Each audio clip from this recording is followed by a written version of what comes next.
Right, good evening and welcome to this live version of the Licensing and Regulatory Committee. Thank you for joining us, members, and obviously anyone else that's joining us virtually to watch us. And first item of business is for any declarations of interest. Have we got any members wishing to declare any interests? Brilliant. Right, item 2 takes us on to the minutes, and Councillor Melly quite rightly pointed out a few things that, one, obviously it was a very odd meeting. It was the first meeting or the last meeting before the kind of COVID lockdown, and we paid everything back, and that wasn't really reflected in the minutes. So I had a chat with Democratic Services, and they'll make sure that's kind of clear in the minutes that why there was a reduced attendance and who was and who wasn't there, and the kind of reasons for that.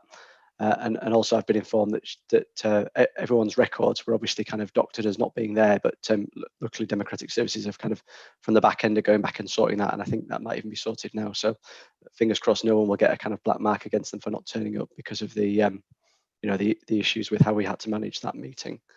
Hopefully, Councillor Murray, that kind of clears everything up. But if anyone has any problems going forward, if people's records don't appear right, then please let me know. Section 3 or item 3, going on to public participation, and we've got 5 public speakers today, so I'll take them in the order that I've been past them. Speakers, thank you for coming, it is appreciated, and thank you for kind of engaging us in this format. I know it's not always easy, so we appreciate your patience. The first name I've got is Bernie Flanagan, who's speaking about taxi licensing, public consultation and vehicle licenses. You have 3 minutes, Bernie, so I'll give you a prompt when you're about there. Thank you.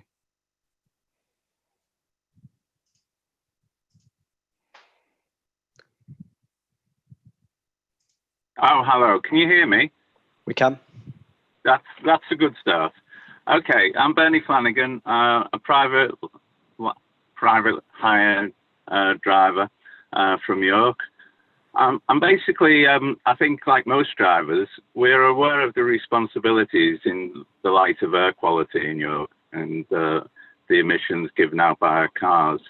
But I felt that the policy and the documents, it misses out, of course, on quite a substantial part of the taxi trade, the Uber drivers, let's say, those who ply the trade in York without being licensed by York. And I think I speak for a lot of drivers that this group of people need to shoulder their responsibilities as well as us, the local drivers. I think we need to see all this in the light of the current crisis. I mean, clearly there's the COVID crisis, but there's going to be an economic crisis that's associated with that. We're going to face the longest, deepest recession that many of us, even of my age, will have ever known. And that's going to leave, less traffic on the roads because people the economy won't be booming, but also taxi drivers won't be able to reinvest in their vehicles. And I think that situation coming forward has to be recognised. I think also the report infers that there will be suitable low emission vehicles available at an affordable price. Now, for the average saloon car, for 4 seats, 1 driver, that's an established fact. They're fairly reasonably priced, reliable cars. But for the larger car, which I drive, the 8, 9-seater that takes so many people to school and is most suitable for wheelchair accessible vehicles, that's not the case at the moment. There's only one vehicle on the market. It's very expensive because they're exploiting that situation, obviously. It is likely to be some time before these vehicles come down to what could be called affordable levels. So that's the background. I think the report actually penalises drivers like myself who've invested in the best environmental standards. In the larger seater cars, 8, 9-seaters, you can only get the highest standard is Euro 6, and that's what a number of us who take children to school have invested in. There's no alternative, not yet anyway, no viable alternative.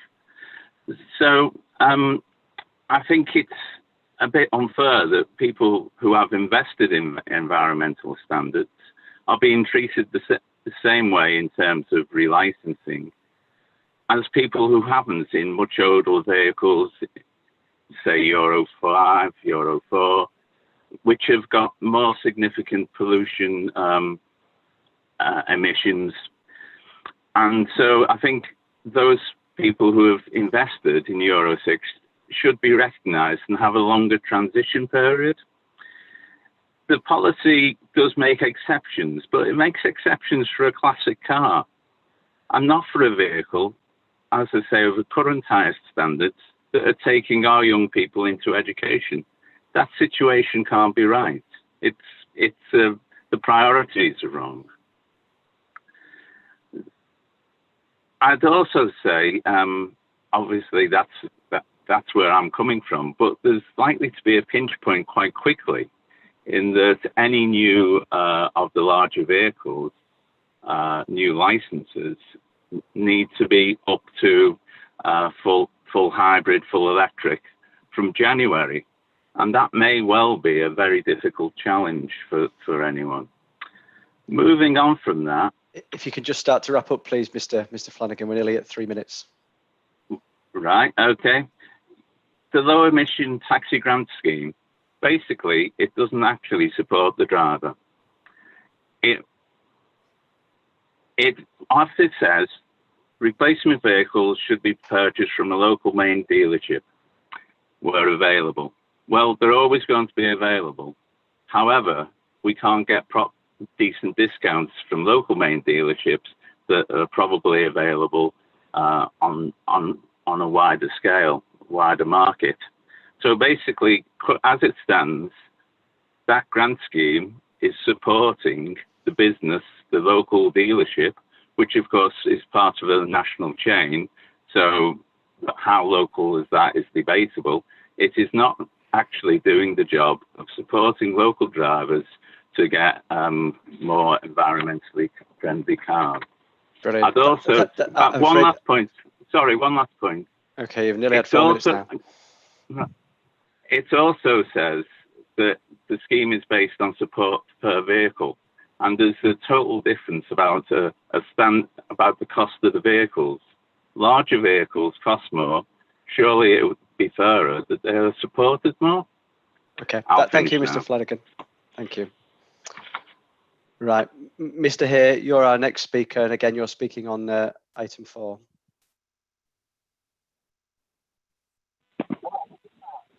Hello, can you hear me? We can. Hello, right. Yeah, basically, Mr. Flanagan has covered probably most of my points regarding what I was going to say. Obviously, the COVID impact that is going on, which will no doubt turn into quite a serious economic crisis next year with various redundancies and other such things. There's a couple of points which I did read through from the link that I got, which was actually from a fellow taxi driver sent to me last Saturday. So I was quite surprised that all this information that the council, the rules and regulations that they wish to change, but didn't notify any license holders, or certainly not me, and I own more than one vehicle. So I have more than one license. I'm surprised that there was no correspondence through saying that they were wanting to change the rules and regulations. But that aside, I would suspect or want the council to lead by default, really. They are wanting much cleaner vehicles in the city centre. So I can only assume that obviously the council are deciding to change their entire fleet of transit vans, tipper vans. Obviously not, the diggers and the JCBs that pull the roads up and the bin lorries, but obviously their entire fleet, I would probably suspect, would have to be changed as well. Keeping your own house in order before you change everything else. There was also the questionnaire which I obviously had a link to and I read through, I felt that the questions were very specific in what the council wanted to hear, you know, the answer that they wanted to hear. They obviously worded the questions very well to get the answers that they wanted. They weren't really open, in my honest opinion. They simply asked, I think about a couple of hundred people, if they would be happy and if they would want cleaner and newer and better vehicles in the city centre, which realistically anyone would want. But a follow-up question which I felt should have been asked by the council is, realistically, would those people be happy with an inevitable fare increase, which obviously the private hire drivers would push their companies for if they are investing in much newer, more expensive vehicles, and obviously the hackney drivers would obviously want to push the council to increase the fares, because inevitably it's the drivers who will pay for the vehicles and their wage comes from the fares. We're at 3 minutes now, Mr. Hay. If you can just start to wrap up, please. Oh, sorry, right. Yes.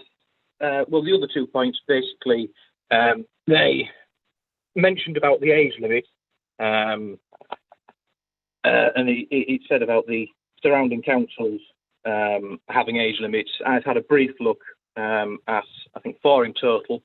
One is similar to York. One is basically, I think, on by 5 years old for certain fuel types, which do include diesels. 7 years old for obviously more environmentally friendly. Like all right, we're going to have to wrap up now. We're nearly at 4 minutes now.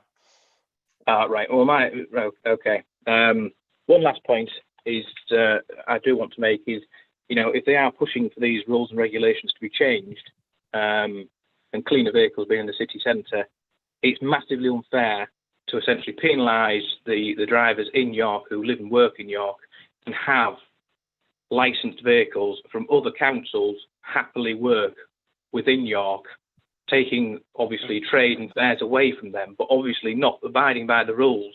So you could quite happily have an 8-year-old diesel car in the city centre. It's completely.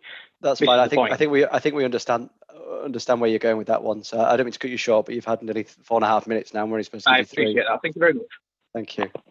Right, I'm going to have to rein people in, I'm afraid, a little bit. I think we've been very generous so far.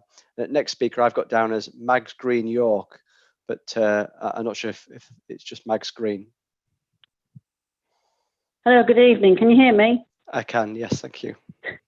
Thank you, Chair. Mine is merely a statement. I am a taxi driver in the City of York, and I wrote a small statement for you. Taxi drivers have been hit really hard by this pandemic, and the cost to us as a trade to renew vehicles at this time or in the near future is at best a stretch. If this proposal is agreed, I can see the taxi trade decline. Drivers will become another statistic on the unemployed list. This would mean a loss of revenue to the City of York Council. Of course, out-of-town cars would come to pick up the trade with their cars that are not regulated by the City of York Council, for example, Uber and Wolverhampton, and therefore you will have less control over the environment in York. At the moment, the City of York Council looks after its residents, young and old alike. So if this proposal goes ahead, can we look at how wheelchair vehicles would be affected? Many disabled people in the City of York rely on these wheelchair vehicles to get to school and work. At the moment, hybrid wheelchair vehicles are not readily available. I am told by the manufacturers that a 15-year-old hybrid will be as low in emissions as the day it was made. Maybe the council could help the trade in light of these proposals and perhaps create a grant scheme to help the trade go green, say a 50% grant for a new vehicle. A new Tesla all-electric car plus charging point at your home comes in at around £100,000. That would be £50,000 to each driver. A lot of money for the council, for sure, but the cost to an individual self-employed person is enormous. It may be worth this kind of monetary investment by the council to help achieve to make York green. Thank you, Chair, and I thank you for your time. Brilliant. Very good for time as well. Thank you. Right, fourth speaker, Neil Rowley, please. Who's speaking again? Same item, item 4.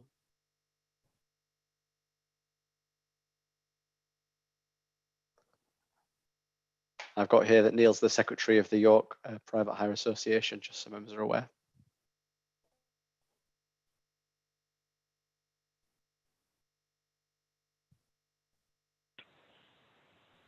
Oh, hello, thank you. Producing an electric vehicle contributes on average twice as much to global warming and uses double the amount of energy than producing a combustion engine car. This is mainly because of its battery. Battery production uses a lot of energy from the extraction of raw materials such as cobalt and phosphorus to the electricity consumed in manufacture. Once in use, an electric vehicle is only as green as the electricity that feeds its battery. A coal-powered battery is dirtier than a solar-powered battery. For example, a mid-sized electric car must be driven for 78,000 miles to break even with a diesel car and 37,000 miles compared to a petrol car. It takes 9 years for an electric car to be greener than a diesel car, assuming average mileage, and yet the council wants us to scrap vehicles after 7 years. If you have a plug-in Prius, a replacement battery will cost £6,500. The maximum range for a UK electric car is 250 miles. This penalises drivers taking many long-distance jobs, i.e. Birmingham, London, Bristol. Charging infrastructure in York and surrounding areas. According to ZapMap, there are 57 charging points in the city centre. 51 of these are either slow or fast charging, leaving only 6 rapid chargers, which taxis would definitely require. If you are on a job in the Howardian Hills and need a public rapid charger, the nearest are either Thirsk or Ripon. If you're in the East Riding, it's either Howden or Beverley. Taxi drivers would doubtless need to be able to charge at home. How is this feasible if you live in a second or third floor flat? How is it possible if you park your car on a busy street and cannot park outside your home? Could we get council permission to trail cables 40 metres over the pavement? That's it. Thank you. Brilliant. Thank you. I've just been made aware that about members asking questions. Is there any member at the minute that did want to pick up on any, ask any question of any speaker that's already spoken? Yeah, Councillor Kilbane. Just to say, actually, for everyone, for me, it's much easier if you raise your hand because my site's not great. So as Peter Kilbane did, that's a great one. So yeah, Councillor Kilbane, do you want to ask a question? Yeah, I'd like to ask the previous speakers, but the speaker as well, what the impact of the pandemic has been on their trade.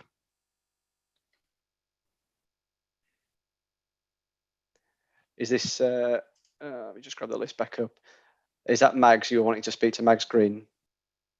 Yeah, any of the taxi drivers would be fine. I want us as a committee to have an idea about what the effect of the pandemic's been on the trade, just in terms of turnover, really. Can I, it's Bernard Flanagan, can I answer that? Yeah, if you would, please. Well, basically, it's decimated.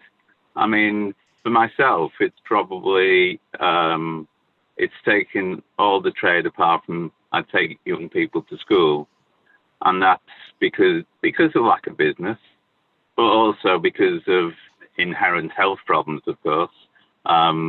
Close proximity, that may help be adjusted now that government regulations have adjusted. So yeah, business is very, very dire. And also the support schemes from the government don't actually cover a lot of very small businesses, like one-people businesses. It is very, well, I personally have fallen through the cracks of those schemes. Thank you. That's appreciated. Yeah. Right. If we can, was there any last questions of Mr. Rowley?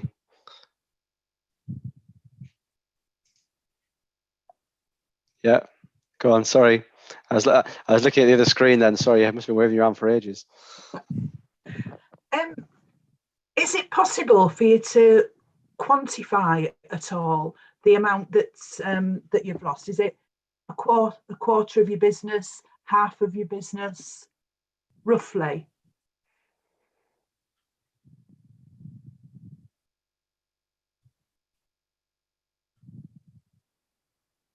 No. Mr. Rowley, did you want to pick up that one, or potentially Mr. Flanagan again? Yeah, right, I'm here. Sorry.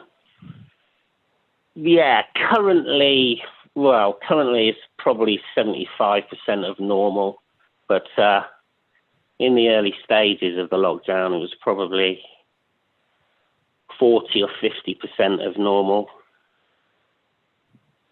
Thank you. Right. If we can have Ian Clish, please, next, who's member of the Private Hire Association, and obviously a York resident and York driver. Again, 3 minutes, please. Thank you, Chair. I've been a York resident now for 30 years and a York licensed private hire driver for 10 years now. I've driven an 8-seater vehicle for the last 8 years. During this time, I've been at the forefront of providing a customer service for you, the council. This I have done with great pride.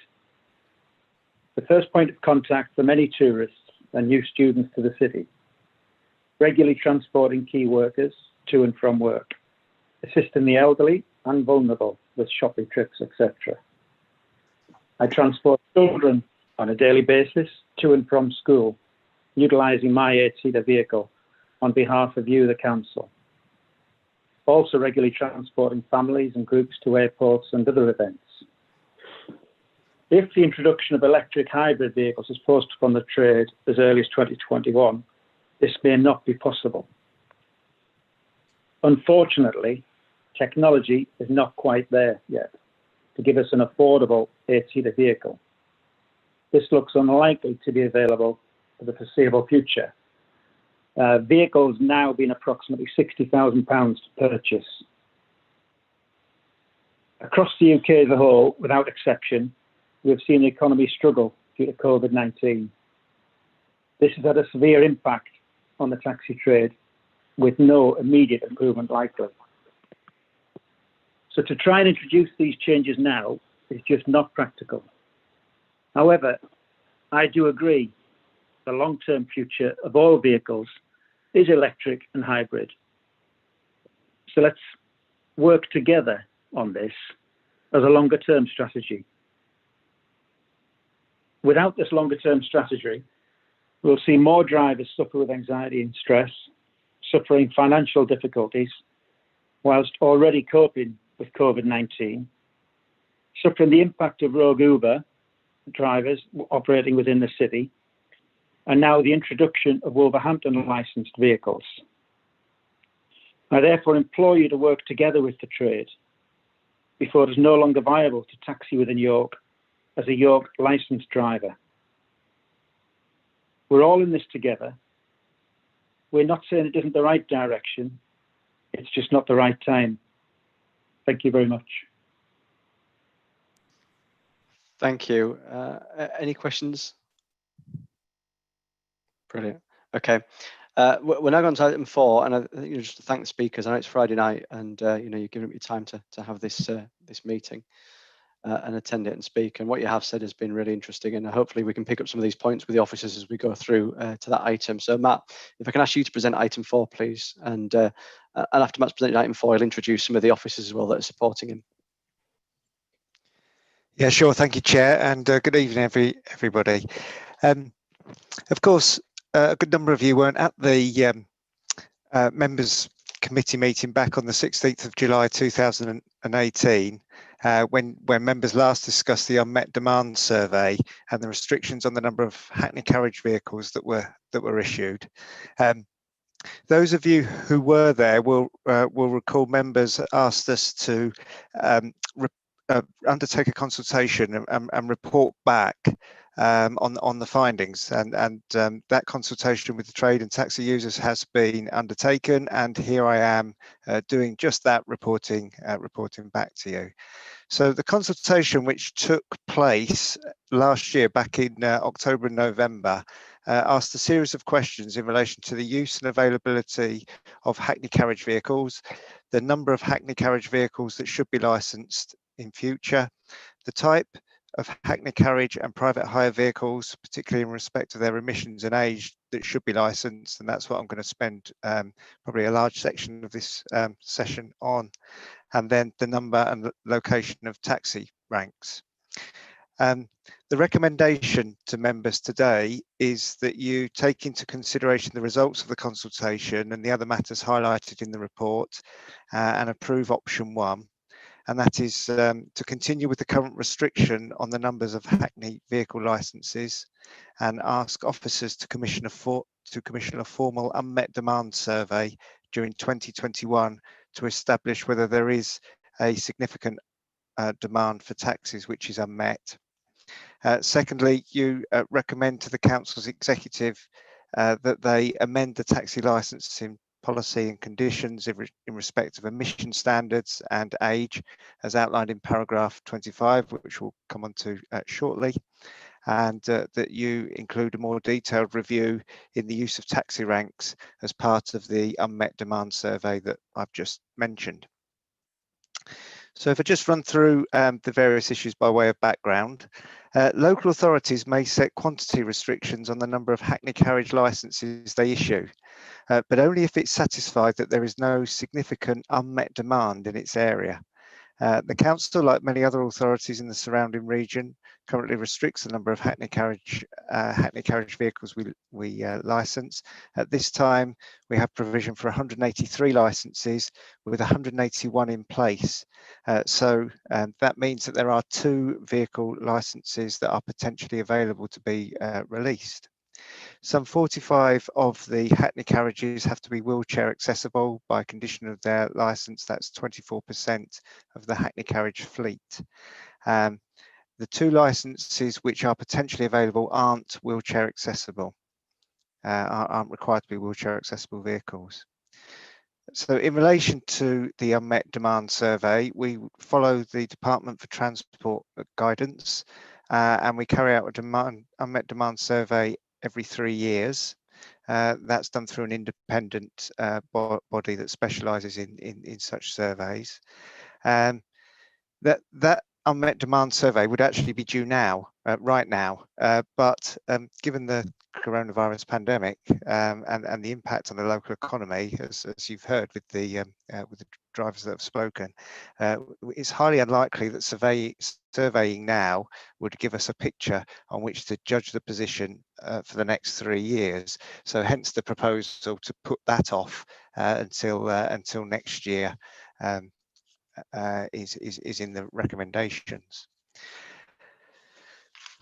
The report also highlights some of the advantages and disadvantages of quantity restrictions, as we were asked to feedback at the last report. The key benefits of restricting the number of hackney vehicles is to help manage congestion around the city centre, preventing overranking at the rank spaces we have and unofficial ranks being formed. In the long run, it's also aimed at preventing a shortage of taxis if drivers are unable to make a living and then leave the trade through the lack of fares.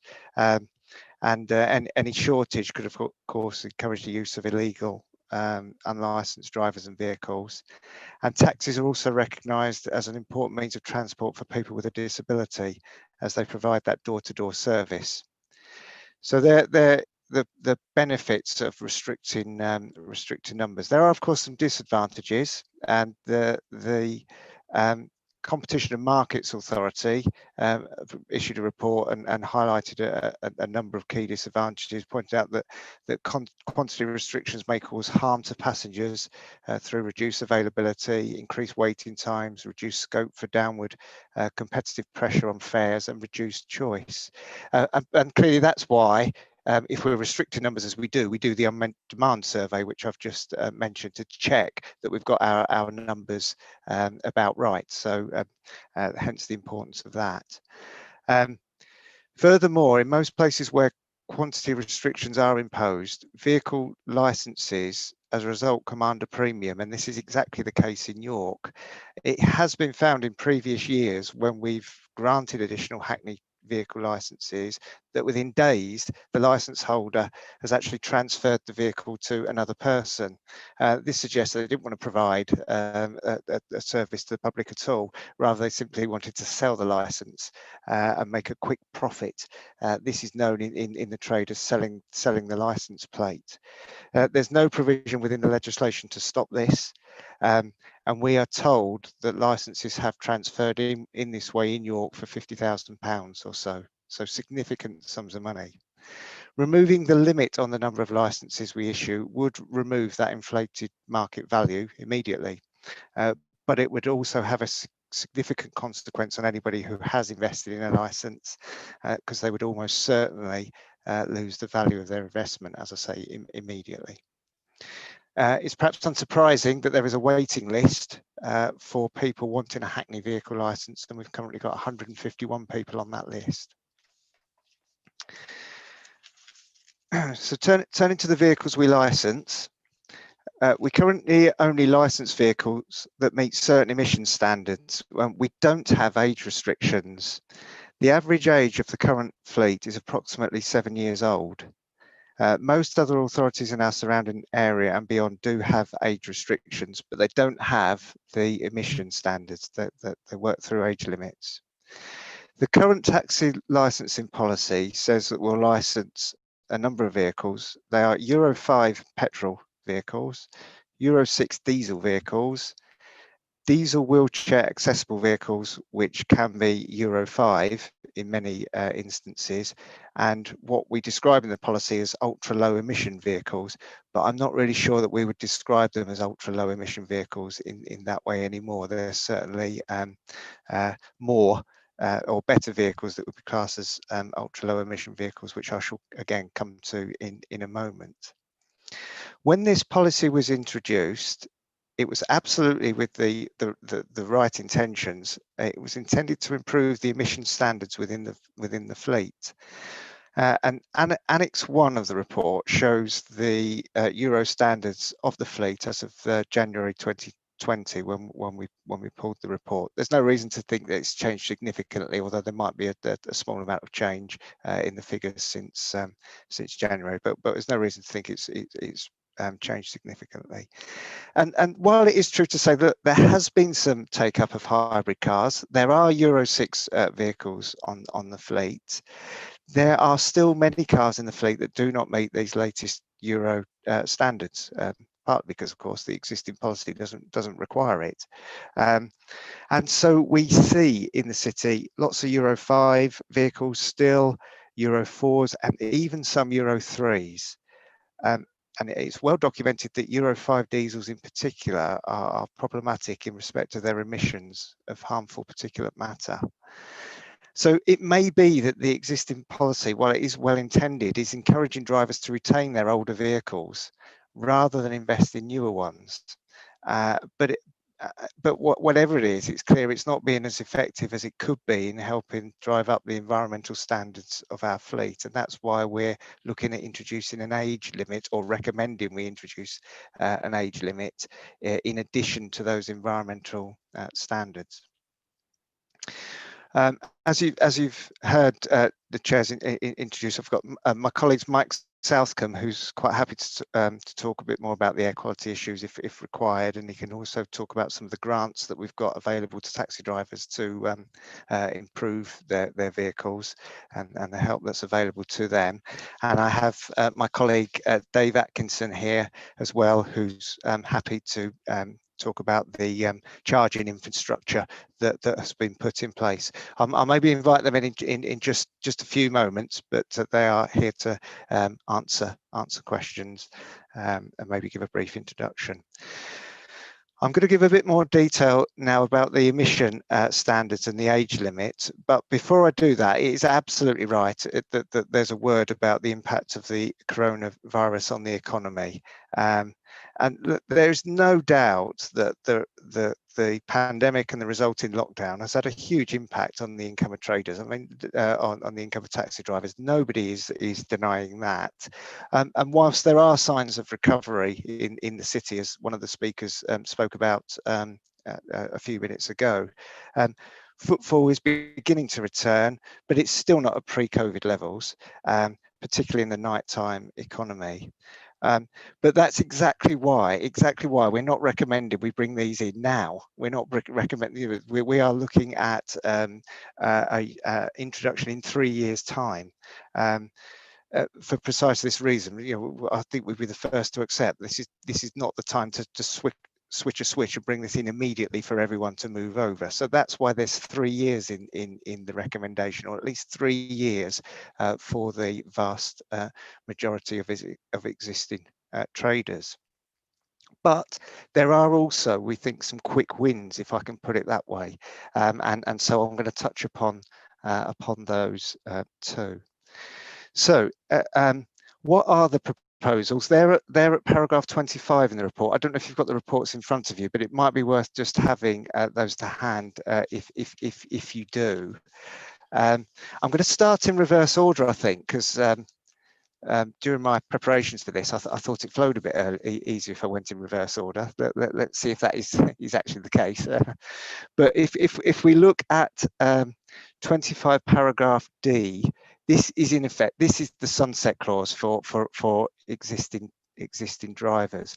And what it says is that after the 31st of May 2023, all vehicles will only be relicensed up to a maximum age of seven years. It says all vehicles, but there is actually an exemption for any there wouldn't be an age limit for fully electric and plug-in electric hybrid vehicles. Again, I think one of the speakers was talking about there being a 9-year return on some of these things. Some of these vehicles. Well, that provision there would mean that if you did invest in a plug-in electric or a fully electric vehicle, there'd be no age limit. So you'd be able to, and that's precisely why it's there, to enable you to have that longer term investment in your vehicle. So that's the first thing. Once you've reached that 7-year limit, so if your vehicle on the 31st of May, if you're driving a 20 reg Skoda, for example, just by way of example now, you'd still be able to carry on with that until it reaches 7 years old. But once your vehicle hits 7 years old, then you'd need to reinvest in one of the other vehicles that is listed in the other paragraphs, and I'm going to pick out paragraph 25C just because I'm doing this in reverse order, and you can see there that the vehicles are fully electric vehicle, plug-in electric hybrid vehicle, as I say, with no age limit, a petrol hybrid vehicle, so that's like a Prius, that would be Euro 6 or better, but obviously they've got to be less than 7 years old, and a wheelchair accessible vehicle. This can be Euro 6 diesel, petrol or better. I think one of the speakers earlier was talking about the challenge of finding a wheelchair accessible electric vehicle. Well, this provision's here because it's saying for wheelchair accessible vehicles, your vehicle can be Euro 6 diesel or petrol. So that would have the double benefit. If you are going to drive a diesel vehicle or a petrol vehicle in the city, it would have the double advantage. It would need to be the latest standard Euro 6, but it would also need to be wheelchair accessible. So that would hopefully increase the number of wheelchair accessible vehicles by its very nature, all being well. But we then, I spoke earlier about some quick wins and how we can go a bit further. So here's where I think they potentially are.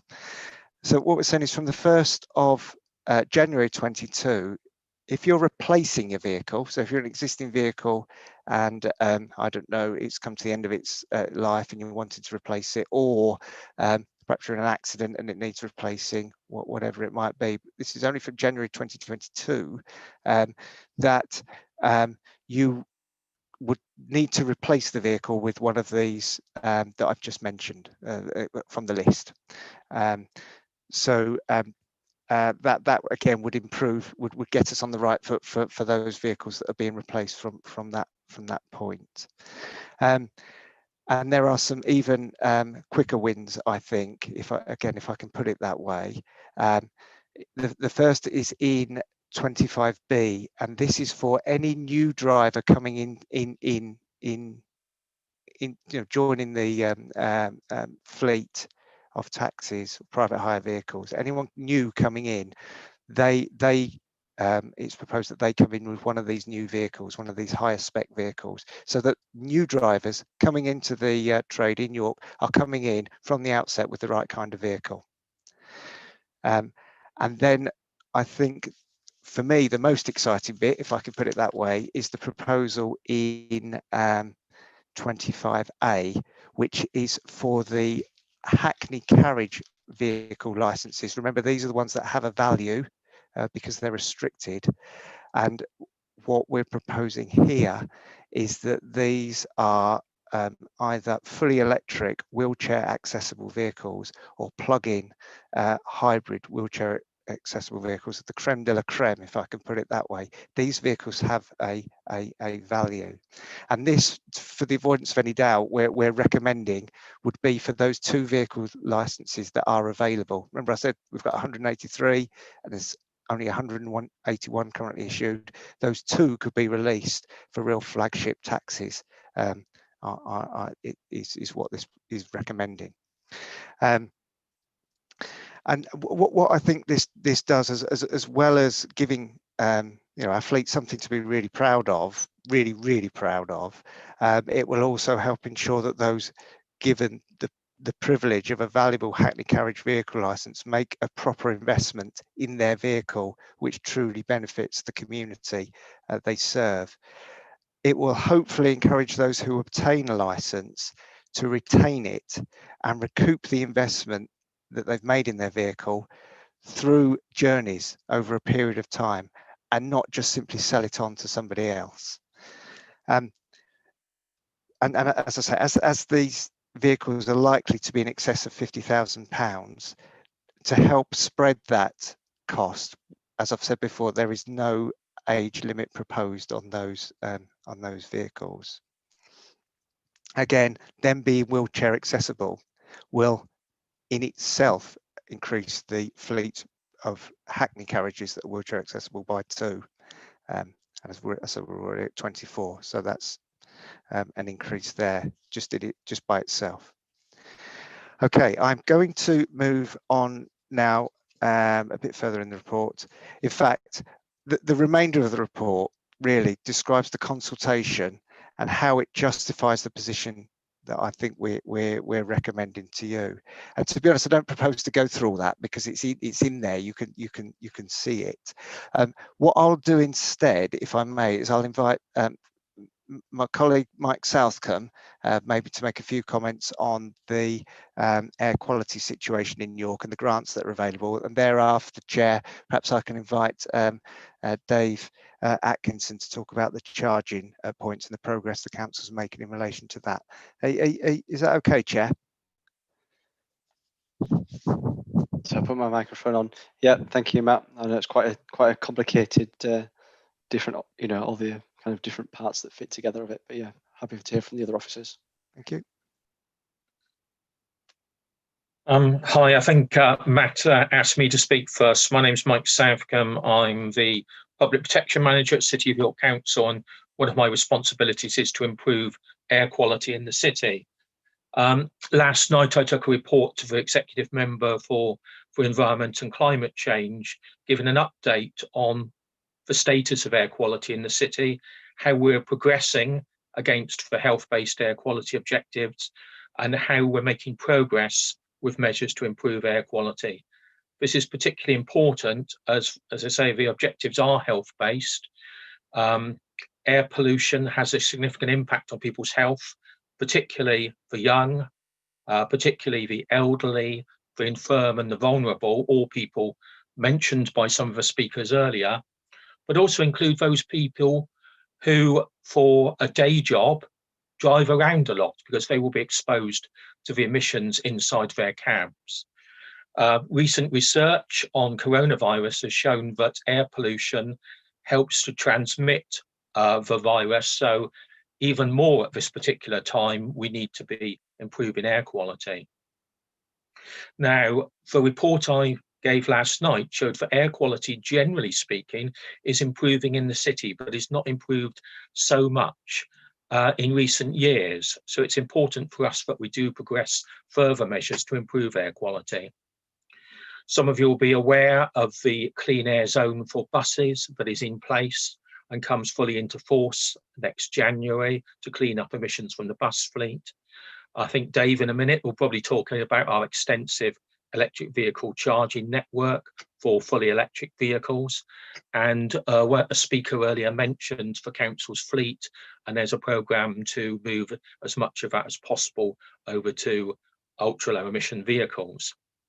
Also at this time, we're also preparing a proposal to improve emissions from the freight industry and the white vans that we see driving around York. Looking at taxi emissions in particular, it's important to further reduce emissions from taxis, because taxis quite often are driving around the city centre where we have the main air quality problems. In 2017, we introduced the original emission standards, and that has led to a significant improvement in the fleet. 20% of our current taxi fleet are electric hybrid vehicles, which means they run on battery, self-charging battery, for cars that you see advertised on the TV, as well as on petrol, so they don't need to be plugged in. But we could do more, and I believe this report is outlined by Matt, shows that the measures that we're proposing, which we believe are proportionate to improve air quality in the city. I won't go into detail about the grants that are available. Some are available from the government, but we in York, as a city council, are also offering additional grants to hybrid vehicles as a discount for purchasing them, and we're also offering money to help with running costs for fully electric vehicles. I can answer any questions later as the meeting progresses. Thank you.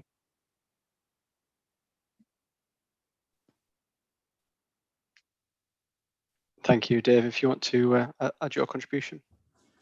Yeah, evening, everyone. Thanks, Chair. I'm Dave Atkinson. I'm the Head of Programmes and Smart Place in the Economy and Place Directorate. And part of my remit is to look after the electric vehicle charging estate. So we have electric vehicle charging public strategy, which was published in March. And we've got a fully funded programme of work which will deliver by the spring next year to implement a number of things that will support the EV charging network. So this is to complement any sort of private charging network, and that was a decision that we made as we were developing the strategy. The first one are the hyperhub sites, which deliver ultra rapid and rapid charging, which is, I think, one of the public speakers indicated that taxi drivers would need this type of technology. If members want to reference Dundee, the ultra rapid chargers in Dundee has been very successful in supporting the Dundee taxi fleet. So we'll have 3 of those sites, one to the northeast of the city at Monk's Cross, one to the west at Poppleton Bar, and then we're at the early stages of developing the proposal for the hospital, but that has secured funding. So there'll be 3 of those. And then in addition to that, we're rolling out a number of additional rapid charging sites in the council's public car parks. And alongside that, what we call fast, but they're really the slowest type of charging point. I think one of the public speakers mentioned something about charging at home, which is an option, but it's potentially not a robust one policy and activity around these things change, we had made the decision to provide charging points in car parks for people without off-street parking could utilise that without having to charge at home. But it's likely that the energy companies will power down during the evenings as well, as everything becomes a bit more sustainable. So it's very likely that the opportunity to charge at home will reduce over time, even if you've got off-street parking, which further supports our kind of strategy in terms of supplementing the public charging estate. When we took our strategy to exec in March, we did commit to exploring options for taxi drivers. That was one of the recommendations that the executive approved. So what I would propose is that we start that consultation probably in the first quarter next calendar year. But just to give members and the sort of taxi fleet assurance that we do want to kind of very serious about looking to see if there are any gaps in the provision, and if there are any gaps and we've got programs that we need funding for, we'll then explore how we fund. I think two things to make a point on. Further things, technology is moving very, very quickly, and that goes for battery technology as well as the charging technology. There is now, for the first time, a production car in America with a range of 500 miles. So that'll increase and become more available.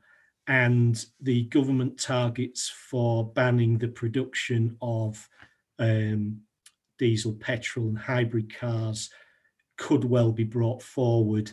At the moment it's 2040, but that could be brought forward to 2025, 2030.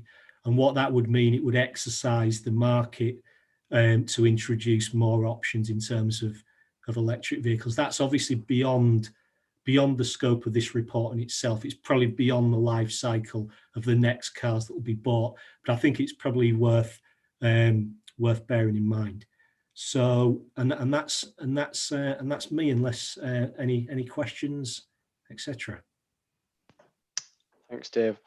Right, we'll open it up for any general questions, and Councillor Melly's had a hand up for a very long time, virtual hand. So if you want to go first. Thank you, Chair. Yeah, I've got a few questions for various officers. I am concerned about the infrastructure of electric car charging. I know that it is developing quickly and lots of new charging facilities are being provided. I'm concerned it's not enough yet for us to be able to implement these policies. Just now, when David Atkinson was talking, he used the phrase early development stages. In the report, it talks about various options being explored as part of future developments, and we're looking at some, that might be up to a decade away and that sort of thing. So I'm looking for more reassurance that the infrastructure is actually there, that taxi drivers will need. And also just any insight into how, because it takes longer to charge an electric vehicle than it takes to refill a petrol or diesel vehicle. So in terms of kind of hourly earnings, how it affects hourly earnings of our drivers if they're having to stop to charge their vehicles and that sort of thing. And I had a question about the proposed new policy for new Hackney drivers entering the workforce. So in paragraph 25, B, C and D refer to private hire vehicles and renewal of licenses. The only paragraph that seems to refer to new Hackney carriage licenses is paragraph A, which says that the only vehicle licenses to be issued will be wheelchair accessible. So does that mean in the long term all Hackney carriage licenses, vehicle licenses, will have to be for wheelchair accessible vehicles when currently it's only 24%? Matt, do you want to take that last part, and then maybe one of the officers is better placed with the electric infrastructure? Yeah, sure. Yeah, it is. You might fathom it was a real challenge writing these paragraph 25. I won't hide it, but the reason why it only mentions new Hackney drivers in 25A is because those licenses are restricted, and we're not issuing them. So currently the only two that are issued, or sorry, the only two that are potentially available are these two that I mentioned. So that's why it's written in those terms, because any new drivers, if we did choose to issue new Hackney licenses, they'd have to apply to that provision. All the other existing Hackney drivers that have got licenses now, they would have to comply with 25D, because that's for everybody. So what that means is, if you've got a wheelchair accessible license now, it'd have to carry on being wheelchair accessible. If you've got another type of vehicle, a saloon, it would have to comply with one of the other conditions. So you could still make it. You could hopefully there will be plug-in electric. Hopefully, if plug-in electric's not for you, you could still have your saloon, but it would need to be hybrid. If you're going to, if you want to stick with diesel or petrol, then it will need to be wheelchair accessible as well, and therefore that will drive up the number, in theory, of additional wheelchair accessible Hackneys that are on the fleet. Hopefully that helps. So that paragraph 25A will need to be updated at some point in a few years' time, as Hackney carriage drivers leave the local market and we do start issuing more licenses. If we started issuing, well, no, if we issued more licenses, they'd need to comply with 25A. Yes, all the existing drivers comply with 25D. Okay, and I had one more question, if that's all right, Chair. On top of the one about infrastructure. Oh yeah, shall I let someone answer that? Shall I? Yeah, please. Maybe I don't know, Dave, if you're the one to answer about infrastructure. Yeah, sure. I think there was a question about I'd said about things being in development. That was really just referring to the hospital and some of the actual locations of where we put the fast chargers. The strategy is funded. We've appointed a supplier for hyperhubs. The build out for hyperhubs is scheduled, both of them, to be live in March next year. We do have a COVID-related issue with one of the sites, insofar as it's currently the test centre at Poppleton Bar, but we're working with the MHCLG and other partners to actually get the construction working. But when we've implemented the Rapids and the other one at Monk's Cross, there'll be ample charging provision for the foreseeable future. So certainly if people invested in a taxi for say 2022 back into 2021, the provision will be there. The Rapid, I think it's probably also worth referring back to the Dundee example, where the ultra rapid and rapid chargers actually top up the battery very quickly. It's difficult for me to say this is how quickly, because it depends on the car, and the battery. But they do fill up very quickly, and they've found a very good case because of the cost of the fuel. Is a very good case for running an electric taxi, which I would be happy to bring more detail to, or via Matt potentially in the future. But in terms of infrastructure, just to give you assurance on infrastructure, this isn't a program that we're just dreaming up. This is something that we've actually got the funding for, and we're in delivery. And it's only really, the reason I say development is because there are nuances around it that we need to establish. One of the main things is power. If you want to build out charging points, you need sufficient power, else it can be very, very expensive. So there are just elements like that. In terms of power, we already know at the hyperhub sites that we'll have sufficient power. It's more when we're spreading it across the rest of the car parking estate. Apologies, Councillor Melly, you asked there was another point about charging, wasn't there? Oh, I think it's about how, the time that it takes and how it would affect drivers' income. That the amount of time that they're working but not taking passengers because they're having to refill. For example, charging a car takes longer than refilling petrol. I'm just wondering if it's a significant amount of time and will affect, I think, like hourly income when averaged out. Yeah. I think just to pick up the point I made about consulting specifically with taxi drivers, that's when I've mentioned there could potentially be a gap. That's what I'm referring to. So what we really want to know is we know from examples outside of York that you can run a taxi fleet using the ultra rapids at high pubs and things like that. What we really want to know is what is unique or unique-ish to York, and what do our taxi drivers require. So an example of something that we could explore in future is inductive charging, because if you're on a taxi rank, in theory, you're not stationary, you're always moving forward to the front of the rank.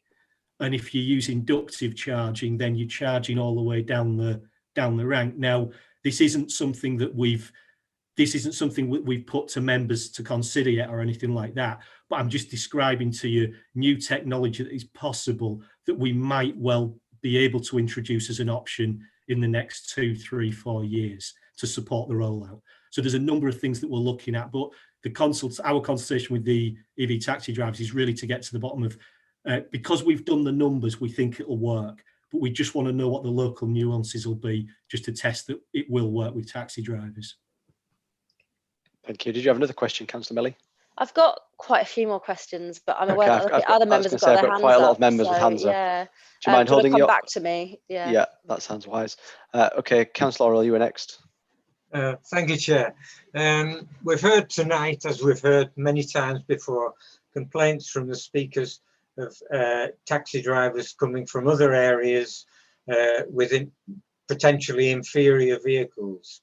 Now, we've always been told that the legislation doesn't allow us to stop these vehicles coming into the city, but we're in the middle of a pandemic, and we had the situation a few weeks ago where West Yorkshire were an area of concern, yet the taxis could quite easily come into York from those areas. Has the council or the local government association or other councils approached government to try and get some extra controls during this period with COVID? It does seem a bit strange that taxi drivers and others can drive around with impunity in this situation.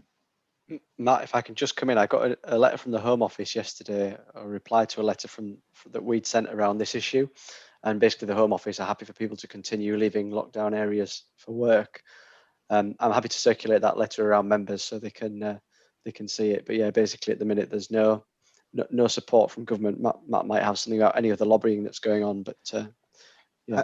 I'm going to touch on that. I was hoping to do a short update on where we are with all other things licensing. Maybe if that suits Chair later, we could maybe touch on some of this stuff again at that point. If that's okay. Under the kind of urgent business, given the changes in licensing legislation that have been imposed around lockdowns and 10 o'clock curfews, Matt was going to give a bit of an update tonight anyway. So yeah, let's pick that up there. Is anything else, Councillor Orrell, in terms of the electric vehicles? That's fine. Thank you, Chair. Okay, Councillor Kilbane. Thanks, I've got you Chair. there, John, as well. You can put your hand down. Took me by surprise there. Great, thanks. Just following on from Councillor Melly's question, one of the speakers raised the issue of long-haul jobs, gave the example of Birmingham. So are we, for our drivers to be able to continue doing those jobs, are we hoping that 500-mile cars are here and affordable in the next couple of years? Or are we hoping that other local authorities have rapid charging in place? What's the thinking behind that?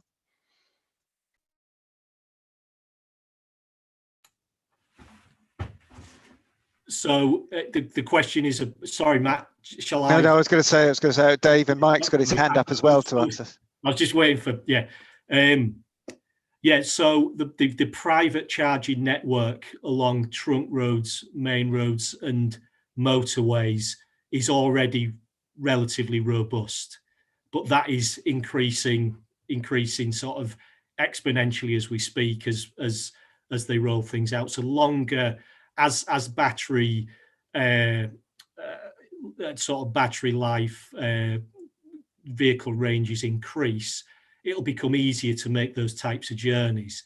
And even for vehicles with a much lower range than that, I think drivers will become accustomed to shorter bursts of charging rather than staying filling it completely to capacity or 80%, and then moving on. We're working just to pick up. So nationally, the network is increasing in quality and reliability, and that's largely driven by the private sector. So that'll happen on petrol station forecourts and things like that. Regionally, we're working with the LEP on because I think one of the questions was a more local one. Regionally, we're working with the LEP and with county and the districts to look at how we supplement the private the private network with public sector network, which is what effectively we've done in York to enable a quicker electric vehicle take up in York. And what I would expect is that we would start to see more rapid charges in some of the so for example, if you're moving into North Yorkshire, at the moment it's not particularly attractive for the private market to put chargers in remote places, but that's an area where we as public sector that can step in. So given probably the next 18 months, 2 years, I can envisage a kind of a reliable, robust regional and national network for rapid charging. I think a lot of people, there's a lot of kind of focus on things like the slower type charging. So I won't confuse, I'll call it the slower type charging, where people will charge overnight. But when you're doing those types of journeys you've spoken about nationally or locally, it'll be bursts of charge on the rapid network, which will allow the drivers to make those journeys. And I think, picking up on Councillor Melly's point, there's a kind of a business case type balance for the driver, which I think as the network increases, and it means that you make very short bursts probably more regularly, I think it'll be cost effective for taxi drivers to make longer distance journeys. Thank you. Were you wanting to add something, Mike? Yeah. Yeah, just briefly to say that York's been at the forefront of delivering electric vehicle charging infrastructure in Yorkshire, and a lot of our colleagues across Yorkshire have got policies like us to deliver charging points through the planning process, so it's not like there aren't charging points throughout Yorkshire.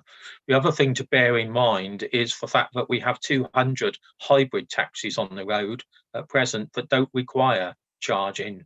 They charge automatically. They will have similar ranges to your conventional diesel and petrol fueled vehicles. So I don't foresee there being a problem unless there is a massive switch to electric only vehicles in the very near future. Thanks. Councillor de Gorn, you've got a question? Yes, a couple actually. First one was just wanted to double check the paragraph D, where it says the first date of maximum of 7 years from date of first registration. That's DVLA registration, I take it, not the first time it was licensed. Is that, am I understanding that correctly? One for you there, Matt, I think. Yes, that's correct. Not faff to answer yes. Sorry. Just not because obviously if it was first licensing, but it was a second-hand car, it could be older than it's DVLA. Yeah. Okay. The other point was probably one for Mike Southcombe. Given the comments that have been made about the Uber and other operators that are not covered by these conditions, and the concern about air quality, as you've said, we already have a clean air zone, a bus-based clean air zone, which work should be fully in place by January next year. But if there is, well, there is obviously still continuing concern about particulates, and which are particularly an issue from diesels. I'm just wondering whether the authorities looking at the possibility, once we've got the bus based clean air zone in place, whether that might be extended to particularly to older diesel vehicles to address the particulates issue, which is, I think, is a major concern, you know, from a health objective point of view, and also from the point of view of the levels of pollution within the city centre. So I don't know if Mike's got any views about that, whether that might be something, because that would, if we went down that road, then obviously that would apply to any, or it could apply to taxis, it could apply to light vans, whatever was determined as being the most appropriate categories that need to be captured within that. Mike? Okay, I briefly mentioned the clean air zone in my introduction and some of the other policies that we are implementing to reduce emissions from all sources. We're keeping our policies constantly under review and establishing how they're working in practice, and that will include the CAZ. The policy that we're putting forward today, we believe it's the right policy at the right time. We believe it's proportionate, trying to balance the need to improve air quality and public health with, whilst recognising the current economic situation impacting on taxi drivers in York. This will get rid of the older diesels. That's one of the main motivators, if I can put it like that, behind the policy. But over a period of time, we believe this policy works, but we'll keep it under review. If we find it's not working in a few years' time, then we may look at tighter policies in order to achieve our air quality objectives. Okay. Thank you very much. Right, Councillor Galvin. Chairman, I do understand the situation vis-a-vis Uber, but I've subsequently learned, of course, that in theory, all the private hire cars that are operating in York, in theory, could go and get registered with, I think it has been suggested, Wolverhampton, and still operate in the city of York, which I find unbelievable, really. So it may well be, of course, that the private hire drivers, rather than fit in with this new policy on vehicles, could just go and get their licence for their vehicle in Wolverhampton, even to the extent I have been advised, and I think other members have as well, that Wolverhampton are sending up a missionary team, as it were, to York, and are going to issue private hire licences. So I suspect that until that mess is sorted out nationally, we're not really going to achieve what we need to achieve if the private hire drivers decide that they're not going to cooperate. And I wondered whether the officers concerned could just comment on that point. I'll invite Matt in a minute. I think obviously there is some legislation issues. Obviously, part of this policy covers hackney carriages, and only we obviously can license our own hackney carriages. Yeah. But I'm sure Matt will provide a bit more clarity. I specifically left out hackney carriages for that reason. Okay. Yeah, no, sorry, John. Yeah, Matt, do you want to talk briefly about private hire and any other control that might be available? Yeah, I mean, we have spoken at length, haven't we, in previous sessions about you know, the way out of town operators and work and the legislation around it. I mean, it is lawful to drive a Bradford vehicle, for example, around the streets of York, and it is equally lawful to subcontract your journeys to a firm from another authority. Whether that translates into everybody running off to Wolverhampton or wherever to go and get a license, I would be very surprised. But as the law stands, it is permissible. Thank you. Is there a follow-up, John, or not? Well, this really, I think, puts a slightly different slant on it, but we'll leave it for debate, Chair. I don't think, No I problem. understand the situation, and I just want it confirming, because really it is feasible that people can shoot off, get licensed, come back and work out of an office in York. Go on, Matt. Yeah, just one follow-up. I've put in the report that there are, it's not a complete free-for-all with the other authorities. You're seeing that Leeds, Bradford, etc. They do have age restrictions. What we are proposing is tighter. Wolverhampton has age restrictions. What we are proposing is tighter than that, but it's not. That they do have age restrictions. It's not just any old vehicle will do, sort of thing. Thanks, Councillor Hook. Oh, thank you. Just one question was about Poppleton Bar, but I think that's been answered. The other question is that at the moment, January 2022 sounds an awful long time away, but given that we thought the COVID thing was going to be done in 12 weeks and it's still nowhere near the end, I'm just wondering if there was scope to sort of extend the policy if COVID kept going on and they hadn't got the vaccine all in place and everything. Matt. We obviously think that those are a reasonable timescales. That's telling the trade that there is this deadline looming, if you like, and what that's saying is that once you get to 2022, then really when you're replacing vehicles, you're replacing them to this standard. It is, of course, ultimately a matter for you, the date you choose. That's the date that we are recommending and we think is sensible. But it is ultimately your decision. I'll leave it as that, if I may. Councillor Kilburn, I think, was next. Oh, thanks, Chair. It's just a concern raised by one of the speakers who said that in terms of these type of low emission vehicles for larger cars, so eight seaters, there was only one available and it was very expensive. And again, similar to my previous question, are we just hoping that that's going to change in the next year?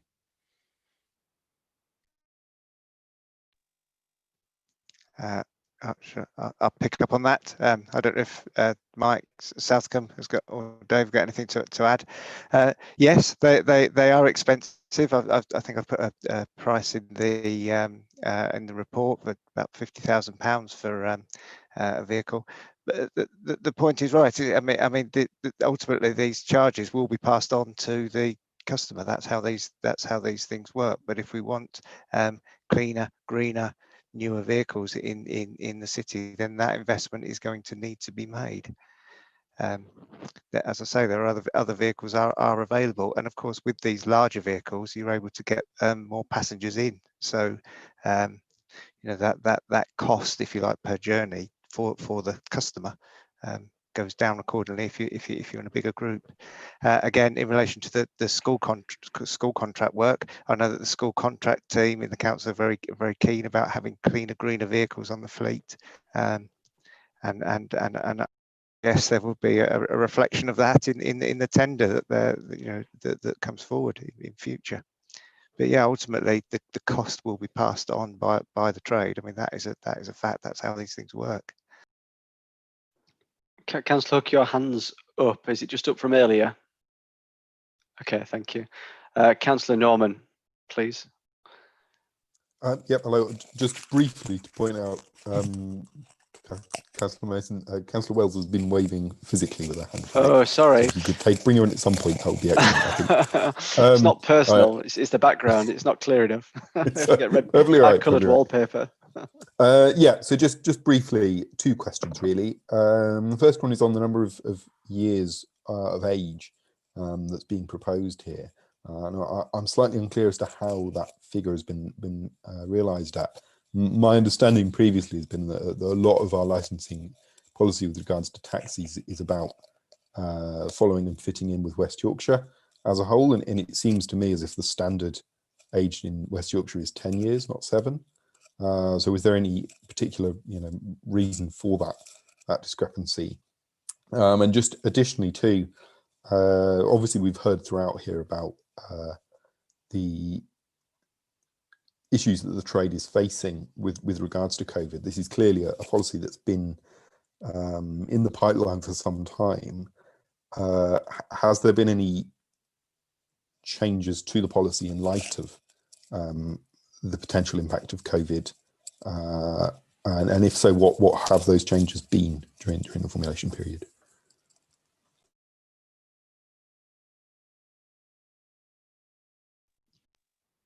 Matt, who's best for that one? Well, I'll start. The first point of the question, just remind me. Sorry, I was distracted by something. The first point of the question was about their age. The 7 years. In West Yorkshire. Yes. Thank you. The 7 years is. Well, you see from the survey that there was no real clear. The respondents thought that they wanted or the respondents told us they wanted an age limit, but there was no real clear winner.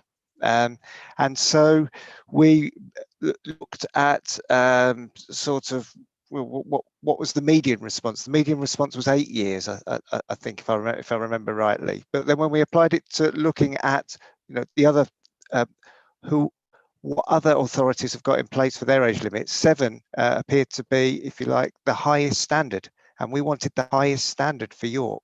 And that's where we've got to 7 years, because it's up there amongst the best.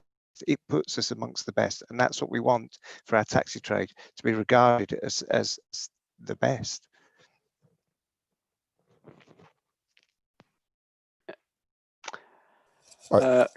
Could you go Can and I just follow up? reiterate the second part of the question? Is that all right?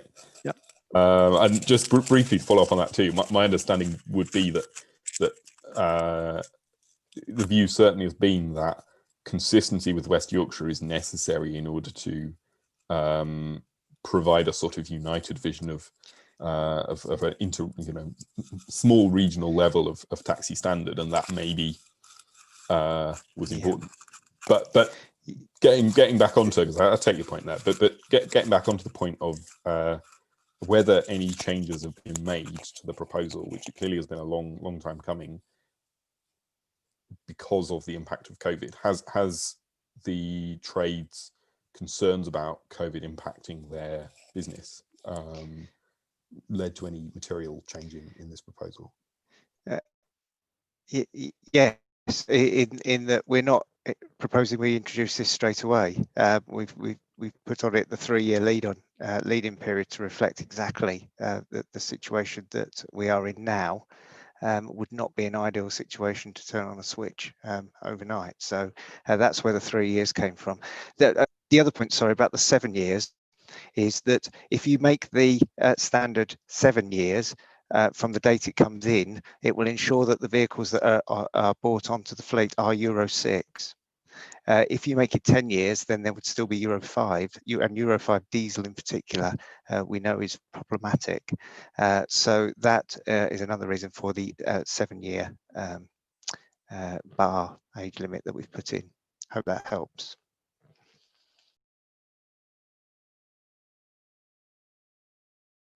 I'll mute myself. Councillor Wells, please come in. Thank you, Chair. I'm just wanting a bit more clarification on the age of the You're very quiet. I'm not sure if anyone else can hear it, but you're very quiet. Yeah. Is that any better? I'm sure. That's getting better, yeah. Oh, well, maybe. I wanted some more clarification on the age of the vehicles. Wait. No. You're very. It's coming in and out, so I'm not sure what the issue is. I'm not either, because the texted all. Try turning your video off. Not that we don't want to see you, but sometimes it's the kind of bandwidth. You can get a better, you can get better audio if you've got no picture. Is this any better? No. Right, I'll move this. Now. No. Oh yeah. Go on. Right. I want Perfect.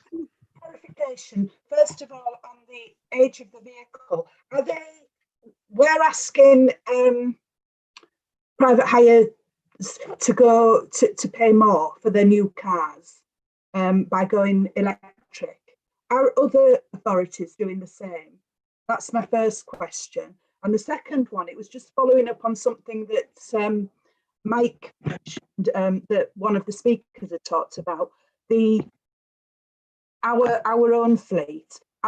We're moving towards a cleaner fleet, but are we suggesting that that will be done by 2023, which is when we're looking at the taxes changing? Did you get that? Yeah, thank you. Yeah, thanks, Councillor. That's a good point. This is something that we know the other authorities are looking at as well. So other authorities in the region are looking at following this lead. As I say, we've been quite well regarded for having an emissions policy anyway, and that is definitely something that other authorities are looking at to supplement their age limits. So it's definitely something that other authorities are interested in. And I'll let Mike pick up on the point about our fleet. Yeah, I mean, just to say that York's considered, one of the leaders in terms of air quality policy across Yorkshire. So quite often other local authorities will adopt our policies. In terms of the fleet, the council's made a commitment to upgrade its vehicles as soon as possible, particularly its lighter vehicles, cars and vans. So certainly I think we hope to see a fully electric light vehicle fleet within the 2023 timescale, and hopefully sooner than that. Thank you. I don't want to call a break in between this, but we've still got 3 hands up, and I know we've still got the debate to do, and obviously an update from Matt on other licensing things. So I'll make a note of who I can see with the hands up, because I'm not sure that will kind of happen when it comes back. But I've got Councillor Melly, Councillor Myers, and Councillor de Gorme. We'll go into a break now, so if you can all keep your microphones and cameras muted, and some instruction will come to pop us into a breakout room. What time is it now? It's 1 minute past. Let's come back at 6 minutes past if we can, just to give us time to either grab a drink or use the bathroom. I hope our IT wizards now can move us across.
Excellent. Well, welcome back, members, to part 2 of this evening's meeting.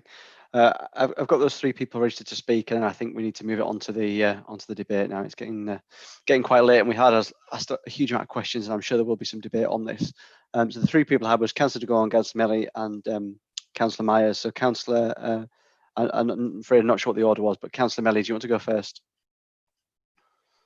Thank you, Chair. 2 questions. One of them is that I mean, it's already been said that the rate of technology change in cars at the moment is really rapid, and it's really exciting and great.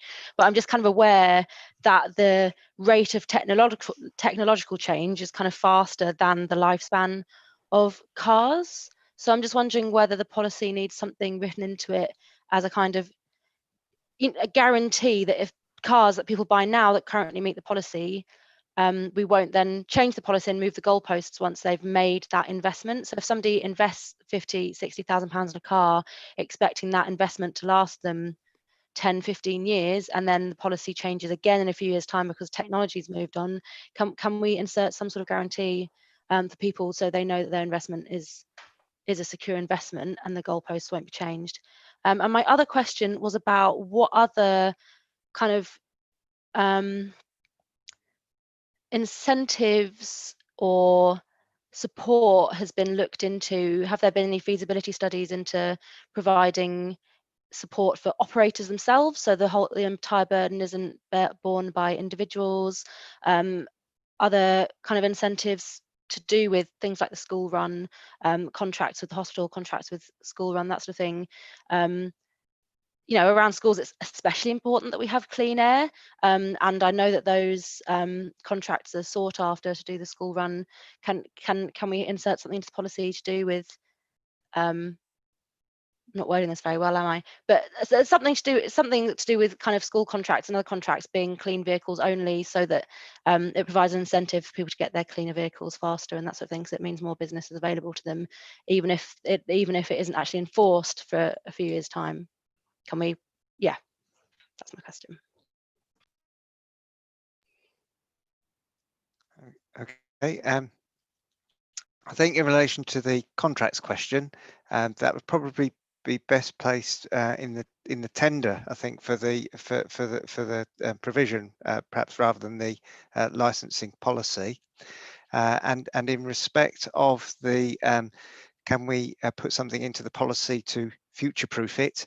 I mean, it's over to you to recommend what you think is appropriate to the executive. But of course, if the policy were ever to be changed, then at that point it might be appropriate to consider what the impact of this policy was at this moment in time. That might be the time to do it when we're reviewing the policy in future in terms of any changes you want to make at that point, rather than tying your hands now, perhaps.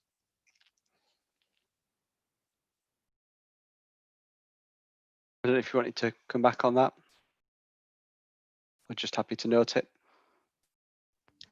Can you tell us more about what other ways have been looked into to provide incentives for people to get these electric vehicles as soon as possible, rather than it just being a rule being enforced in the future, something to actually help people and support people to move over to these cleaner vehicles? Yeah, and, sure. And anything to do with working with operators. I'm aware that a lot of our private hire drivers and hack drivers are self-employed, and at the moment it looks like the burden and the cost is laid entirely on individuals. So I'm just wondering if any work has been done with operators and that sort of thing. Well, Mike at Southcombe, I'm sure will pick up on the grants that are available. Those grants are available to operators as well. Indeed, it is the case that in many instances, it is actually the operators buying the vehicles, and it is the drivers that are renting the cars from the operators. And those incentives are absolutely open to the operators as well. In fact, we want them to take advantage, because what we want them is them to be renting out to the drivers the cleanest vehicles that are available. So I'm sure Mike will pick up on that, but absolutely that's the very intention of the policy, if it, hopefully.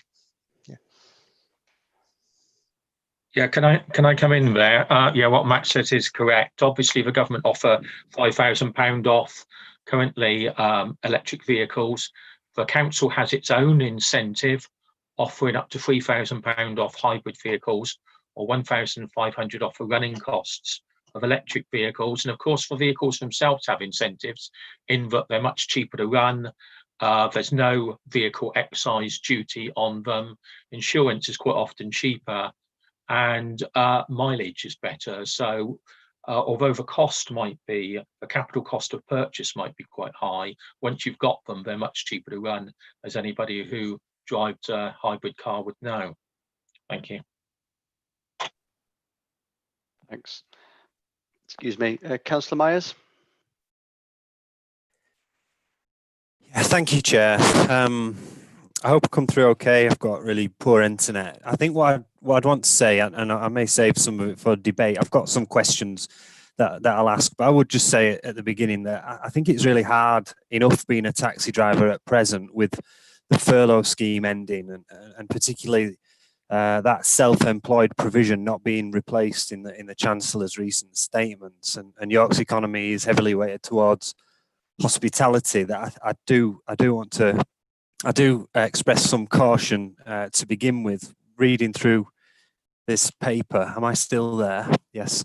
A couple of questions really. I wanted to ask what assessments of this policy has been made in terms of the impact that it will have on the average incomes of taxi drivers. We've heard there about the incentives and the grants that are on offer to taxi drivers, but it is still a high capital cost. And if we know the average capital cost and the grant schemes that we offer as a council, surely we could make an assessment of the impact on average incomes. I think that'd be a really sensible step to take when trying to change a policy like this, given that requirement to invest in newer vehicles.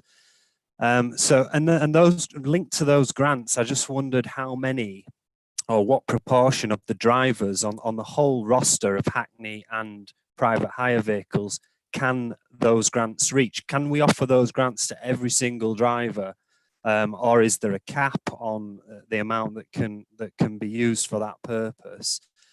I've got just a couple more quick questions, and I may as well carry on while I'm speaking, if that's okay, Chair. So paragraph 42 talks about the consultation and the question related to replacing vehicles from a date that's set for fully electric, plug-in or petrol or wheelchair vehicles. Now, in paragraph 35, it tells you how many respondents replied that were taxi drivers, and it's just 70. And that's around about 30% of the whole consultation. It doesn't say anywhere in the response analysis how many of the taxi drivers are in support of the measures, and I think that would be useful to understand that. And also my view would be that we do certainly need to hear from many more of the taxi drivers, and I think we need to work harder at getting responses than maybe has been done. That's not criticising the consultation exercise, but it's a really important policy change. So I just think we should make an extra effort. And the last question is about rapid charging. I think I have some concern about believing that there'll be a robust network in 12 to 18 months time. I'd love to see that the case, but I don't really have that assurance at present, which I think is needed to adopt this policy. Again, I'd like to see this policy in place, and so the council can make strides towards a more environmentally friendly taxi fleet. But do we really have the belief that we will have a robust network so that we can make these changes today? And should we not try to build in a longer time period that's predicated on seeing that network established? Thank you, Chair. Thanks, Matt. Do you want to start off with some of that? Yeah, I'll take the income bit first, and then perhaps I'll pass over to my colleagues to deal with some of the other points.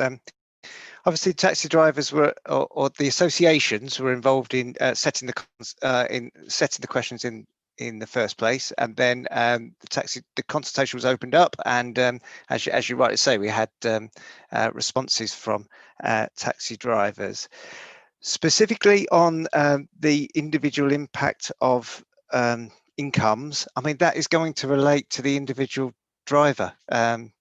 I think it's very difficult to actually come up with a thorough assessment of what the impact might be. I would say this though, that if you're a taxi driver, your vehicle is an essential tool of the trade, and you're going to need to invest in your car. It is as I say, you can't be in the industry of being a taxi driver without a car. So it is absolutely, there is necessarily going to be an investment in your vehicle.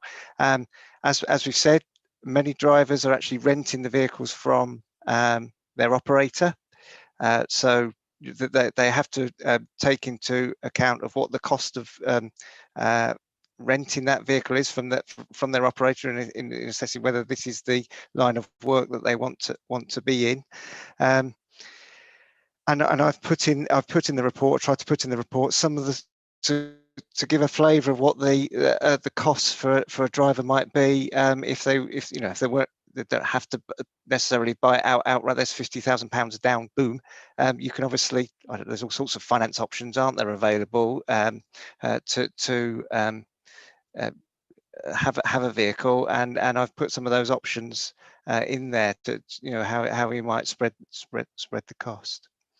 So hopefully that gives you an idea of where we're coming from an income. I'll hand over to Dave, perhaps, to talk about the confidence in actually achieving this charging network, etc.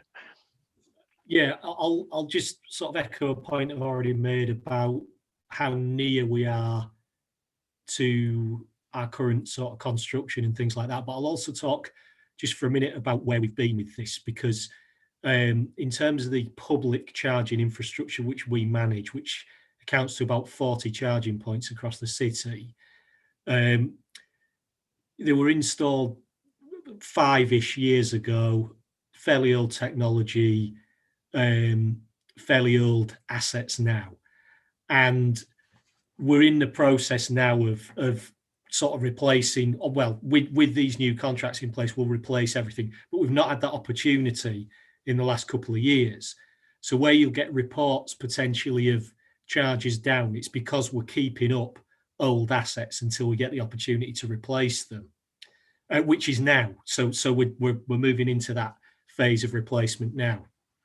I think just to take the point, there's a rapid charging point at Malton, which is very reliable. It's newer than our assets.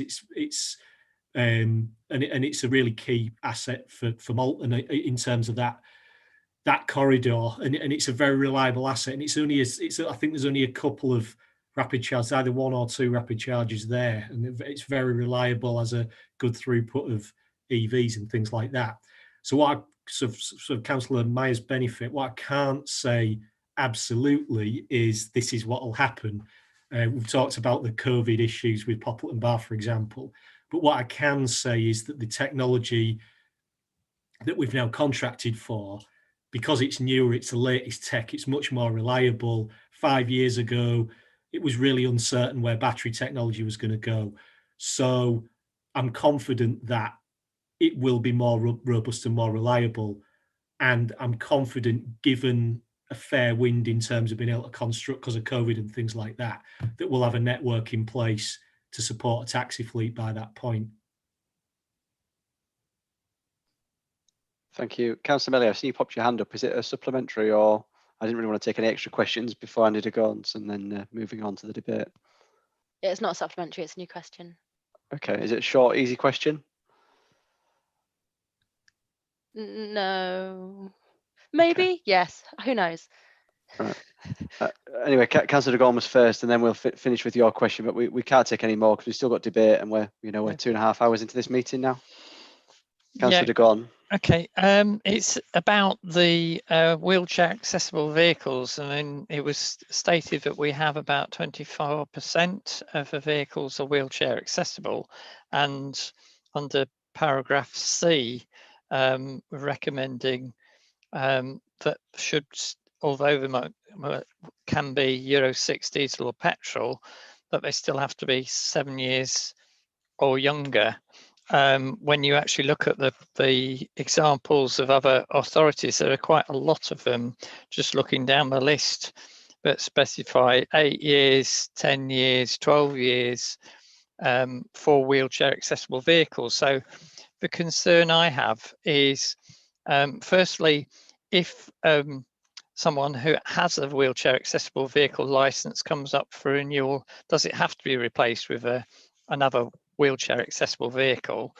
And secondly, if we have a 7-year stipulation rather than something that's more relaxed, is there not a risk of us actually losing, particularly those that are more expensive, obviously the more expensive vehicles, losing the actual, reducing the proportion of wheelchair accessible taxis within the city? So it's just a couple of questions there, but it's just right to inform that whether that's the most appropriate cut-off point for wheelchair accessible compared to other cities that seem to allow much older wheelchair accessible vehicles. Matt? Yeah, there's a couple of things there. Obviously, wheelchair accessible vehicles, whether if they're 10 years old, they're going to be just as polluting as a non-wheelchair accessible vehicle. So that's one thing to bear in mind. I'm not quite sure I follow the logic why passengers who require a wheelchair accessible vehicle should be running around in vehicles that are older than vehicles that people who don't require a wheelchair accessible vehicle should be running around in. And the policy is designed to say that if you want to drive a diesel or a petrol vehicle, you can, but it needs to be wheelchair accessible. So it has that double benefit, if you like. I anticipate that this would increase the number of wheelchair accessible vehicles in the fleet. If it doesn't, then of course it will be open to you another day to revisit that if you so wished. Thank you. Final, very short question from Councillor Melly, then we're going to go into debate.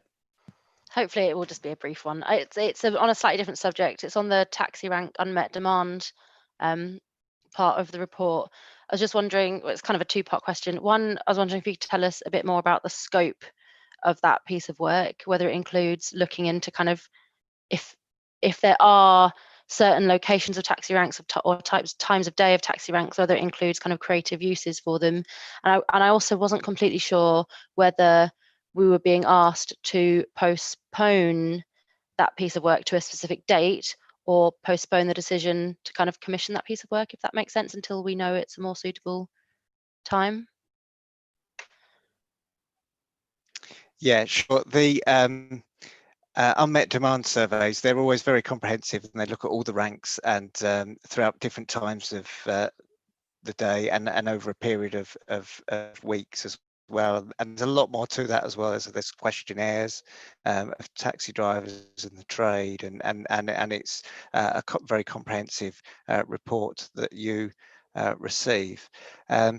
We're obviously to ask the provider of those unmet demand surveys to include whatever we want. If we wanted to, I don't know what particular ideas that have in mind in relation to alternative uses of the ranks, but if we wanted to formulate something around that, there's absolutely no reason why we can't. The people who do the unmet demand surveys are very accommodating in using the opportunity to ask for people's views. So that is really good chance in that respect. Just remind me of the second part of the question. Sorry. It was about whether we're being asked to decide a date? Is it next autumn to do that piece of work, or whether the decision to carry it out is being postponed? If that, yes. What we're asking you to do is say this. I mean, if we follow the government guidance on unmet demand surveys, it should be done this year. And we're saying, well, what we're asking you to do is to say, well, don't do it this year because the situation wouldn't be reflective of how the world will be in the coming 3 years.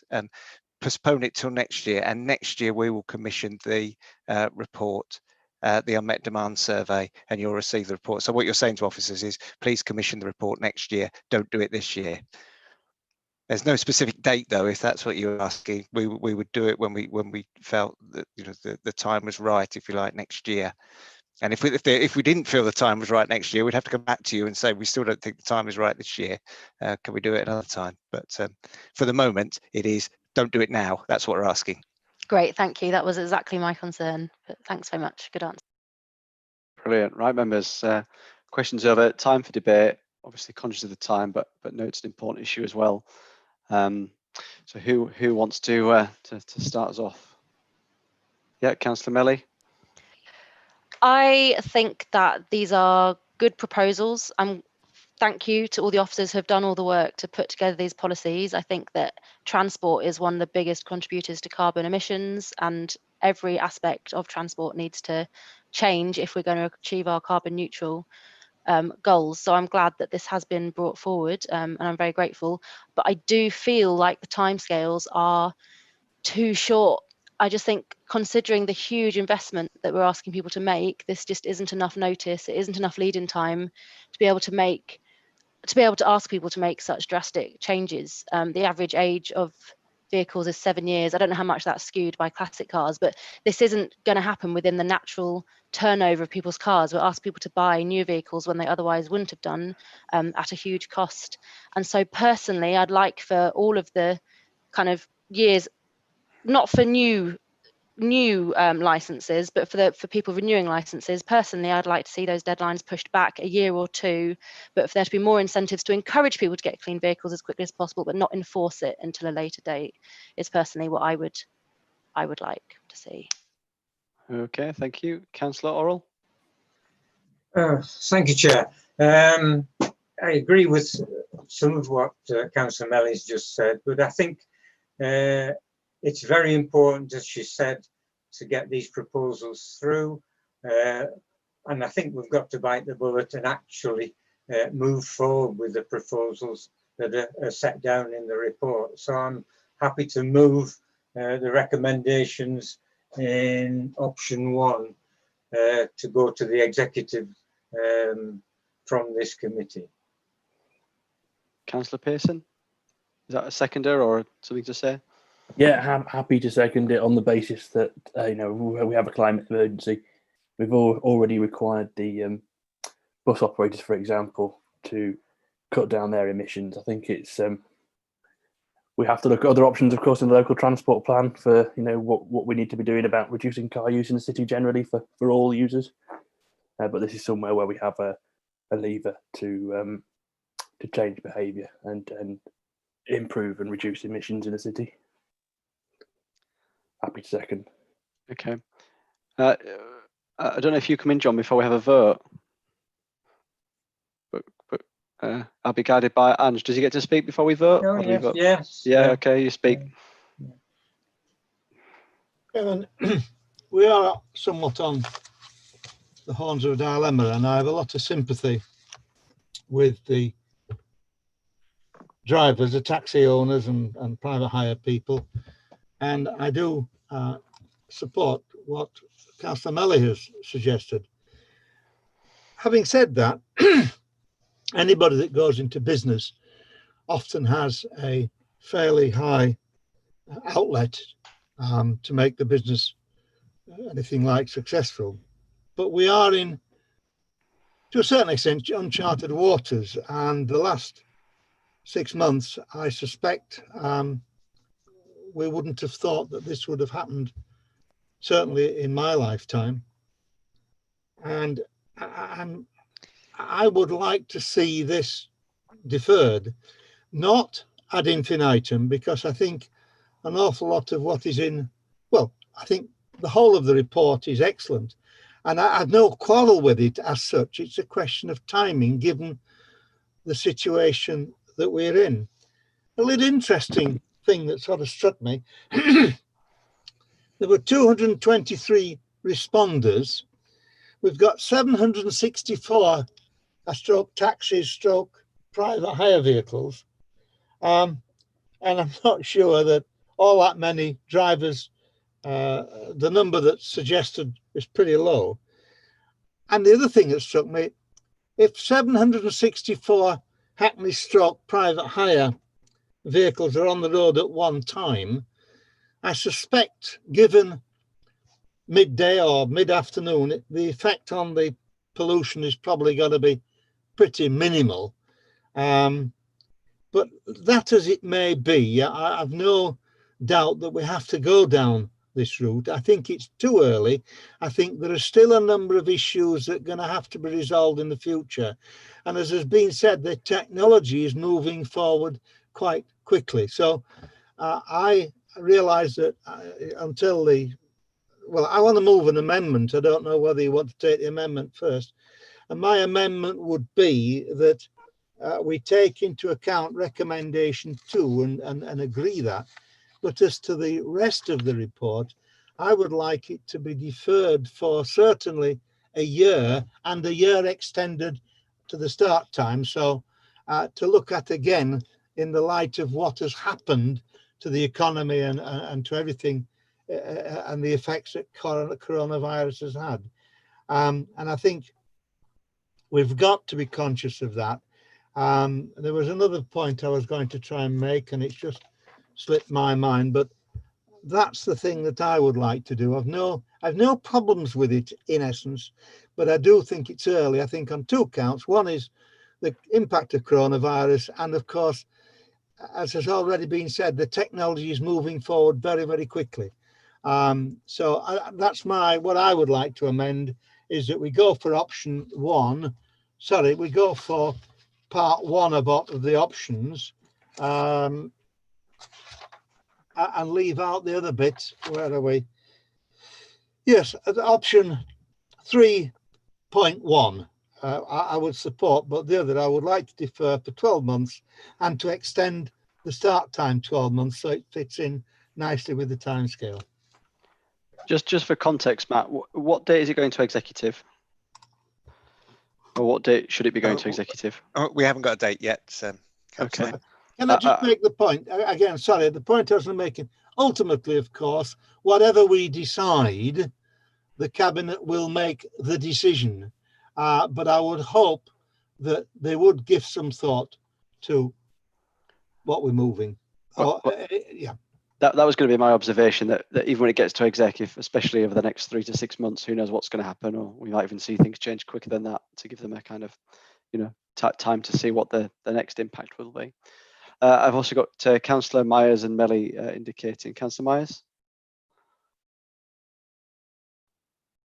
Thank you, Chair. I'll step aside and if I could ask Councillor Melly to, I think she made some proposal which I was wanting to raise my hand in favour of seconding, but could I ask for some clarity on that? Is that okay? Ange, do you want to come in? Do we take the first proposal that's already been voted, the first proposal and seconded first, and then we can go back and... Yeah, you've got the proposal and seconder for proposal 1 on the table, so you'd have to do that vote. If that vote falls, then you can go to a separate proposal. No problem. Councillor Millie, do you want to come in before we get to that vote? Yeah, sure. I was just going to say, I support the policy in principle. I just, for parts B, C and D, I would just push the dates back 1 year or 2, just because I think it's right that we do have high standards in York. We do have high standards of knowledge, of safety, and it's right that we also have high standards of green credentials. And I think most of our licensed private hire and Hackney drivers are proud to meet those standards. They're proud to have high standards, and they're proud to be drivers in York. I think that we need to make sure that we're not taking advantage of that goodwill and that conscientiousness and not incentivizing getting licensed elsewhere, or making the standards so high that they're just impossible to meet because the outgoings that we're talking about are so high. I think that we need to work. I think we need to lead as an authority. We need to lead the way, but we need to do it with the private hire drivers and Hackley drivers. And so what we need to be doing is incentivizing people to change vehicles and enforcing it later at a more reasonable time, is what I would say. Yeah. Councillor Norman? Yeah, I think Councillors Murray and Galvin have made some very valuable points there. Obviously, we have some urgent need to address air quality in the city as a whole. I am not convinced that this proposal would actually do it if implemented on the timeframe in question, because I do think this would put us more stringently than West Yorkshire, and historically officers have advised us that in doing that we would risk significant slippage of the trade in our licensable control here, and I think there is sufficient risk if this were to go forward that we would have more of that slippage, and therefore end up with unregulated drivers with lower standards of vehicles coming to the city, probably even living in the city, but simply being licensed elsewhere. And therefore, I think really we need a strategy to build this up over time, and ultimately the solution, as Councillor Melly says, is about ensuring that yes, people who can change over now should. They should be encouraged to be. They should be incentivized to be. But if they haven't managed to do it over the next couple of years, when, let's face it, their trade is probably going to be through the floor, then maybe they should be given a little more time to get it done. Okie doke. Right, I think we vote anyway on the first one. I was thinking, is there a way to kind of, vote on this, but with a note to exec that people support what we're proposing or what is proposed, but obviously with some concern about the impacts of COVID and financial impact and things as a kind of side note for that to be considered at that meeting. But I'm not sure that's possible now. We've already moved option one, but yeah, I think should we vote on option one? Could I just, for clarity, I'm not sure where the differences between Councillor Melly's and mine, and I'm just precisely, is Councillor Melly saying in essence what I've said, or is she saying something completely different? I'm sorry, I might be getting a bit solid between the two bits here. But it is getting late. Yes, I understand that. I don't know answer for Councillor Melly, but it sounds like broadly most people are in favour of this. Some have concerns in terms of the timing and COVID impact on that trade particularly. And I was thinking, can we push this? Can we push option one, but with a note to exec to say this is what our concerns are? Yeah, Councillor Hunter. Could we not ask either Councillor Orrell or Councillor Pearson to ask for an amendment to be put in so that we could put that to exec to extend it for a little while? Chair, I'm happy for some sort of, as you suggest, to ride it to the recommendations, go to executive. Councillor De Gaume will be at the executive. He'll have heard all the debate, and he will pass on our concerns that people have expressed, and I'm sure that will be taken into consideration by the executive. I've just seen your hand is up, Councillor De Gaume. Did you want to come in? Well, I very much agree that with the concerns that have been raised. I think that's quite a valid point. What the point which hasn't been made yet, which I raised earlier on, was in terms of what the trade see as a level playing field. And I think, if clean air is the key objective, then even if we can't prevent taxis coming from elsewhere by virtue of the license, we should actually, maybe as a rider to this as well, to the executive, say that we should be looking at extending the remit of the clean air so that whether it's governed by the license you've got from the City of York Council or the clean air zone that you're coming into, you still have to have a vehicle that meets the standards. Well, Councillor Kilbane, sorry I missed you there. Do you want to come in just before then? Hopefully we can go on to a vote with that kind of caveat that Councillor All suggested. Yeah, thanks, Chair. I want to thank the officers for the report. It's very thorough and very detailed, but as with a lot of things, the world changed under their feet since the report was published, and the nighttime economy has essentially been closed down, possibly for 6 months, and we can see in the report that makes up 50% of taxi journeys. So I just want to support the amending the proposal so that we give the exec some flexibility in terms of introducing these deadlines, given the uncertainty of the world that we're living in. Thank you. Ange, are you happy you've got some kind of direction in terms of that wording to go alongside our Councillor Orrell's proposal? Yeah, I've made a note of the amendments. Brilliant. Okay, we'll need to do a name vote because we're on the webcast. So Ange, if you can Yeah, you proceed happy with for that, me? please. Yeah, okay. So I'm going to go through each member alphabetically with the chair at the end, and then if you could just indicate to me whether you're for or against option 1 with the amendments previously put forward. So if I could have Councillor de Gorne first. For. Councillor Galvin.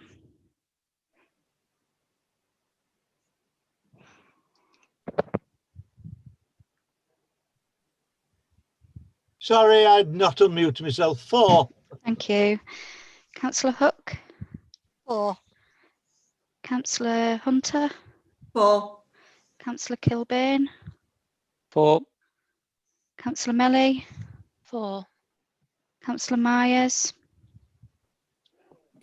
Yeah, I'm for with the amendments that we've spoken about, and I didn't seek clarity on that before we started on the named vote on the wording on that. So I trust that it will be reflective of the discussion. Yeah. Thank you. Councillor Norman. For. Councillor Orrell. For. Councillor Pearson. For. Councillor Wells. For. And Councillor Mason. For. That's carried. Thank you. Thank you. Brill. So we're obviously got the work plan to do, and then I was going to ask Matt for an update. Let's look at the work plan very briefly. Andrew, I don't know if you're leading on this or if it's Matt. We need to look at the calendar for the municipal year. Once it's published, then agree items going forward. But if we have something for the next meeting to be looking at, I can have a look at the previous work plan and schedule it into the municipal year, and then circulate that around the committee if that's in agreement with everybody. Yeah, I'm happy with that. Has anybody else got anything to add in terms of things they particularly like to see on the work plan? Brill. Okay, so under urgent business, I was going to ask Matt for I'd asked him to draft a kind of little written paper just updating us. Specifically, we've seen huge changes this week with licensed premise, be giving a curfew. There's obviously been a lot of changes in the last few months.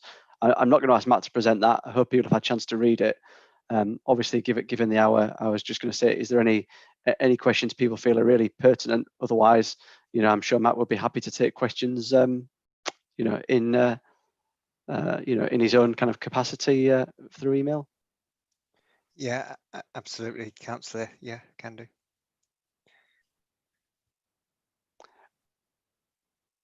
Any questions for Matt? I'm sure I just saw something from Councillor Kilbane jump up on my screen, but I've lost it. It said something about you singing, I think, Councillor Mason. Singing? Oh, maybe it was just I didn't see it. Right, any urgent questions about licensing or anything at the minute? Yeah, go on, Councillor Wells. I can see you waving. We can sing and wave together. Can I just go back to the thing about Uber and everything? I'm wanting to know about cleaning cars to keep them safe during COVID. Right. Now, if they're coming from another area, and we've all heard rumours that some of the drivers are sleeping in the cars, how can we ensure that York passengers are safe in private hire cars?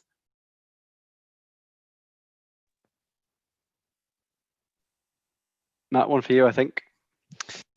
Yeah, I mean, it's hard to talk about specific operators in that detail. Like you say, we hear rumours of drivers sleeping in cars. The situation is this: I mean, it's lawful to undertake these journeys, as we've said. The local lockdown areas are very specific in relation to what the requirements are, and these local lockdowns do not extend to people traveling to work. That's still lawful. If you talk to the operators, they'll talk about the extensive measures that they undertake to ensure that passengers are safe in vehicles. Whether it be from wearing face coverings to sitting in certain positions in the vehicle, keeping the windows open, whatever it might be. The other thing to consider is it's not always as simple as saying, "Oh, look, that vehicle's from Kirklees. The driver must be from Kirklees," or whatever. We do know that there are drivers driving who license in one area but live in another area. So it's not as straightforward, but this is absolutely something that the Director of Public Health is looking at, and she keeps a very close eye on the developments in these local lockdown areas, and we talk on a regular basis about the controls, not just in taxis but in other areas. So I'm sure if there comes a time when it is of particular concern to the Director of Public Health, it will be raised and dealt with. But there is no reason, I don't think, to have concern just because a vehicle has a Bradford or a Kirklees plate on the back. That automatically means problems. Okay. Thank you. Any other questions? I managed to read my my notes now. I didn't realise it was Councillor Melly's birthday. So given the current 10 o'clock curfews, we best call this meeting to a draw, otherwise you won't get a pint. Okay, well, thanks officers, thanks members for staying so late on a Friday night. It's not something anyone wants to be at, but I think it was an important issue, and obviously it does affect people's livelihoods. So I think, hopefully we've done it justice and shared the concerns that we have got with the exec. So we'll call the meeting to a close, and thank you all for your attendance tonight. Thank you.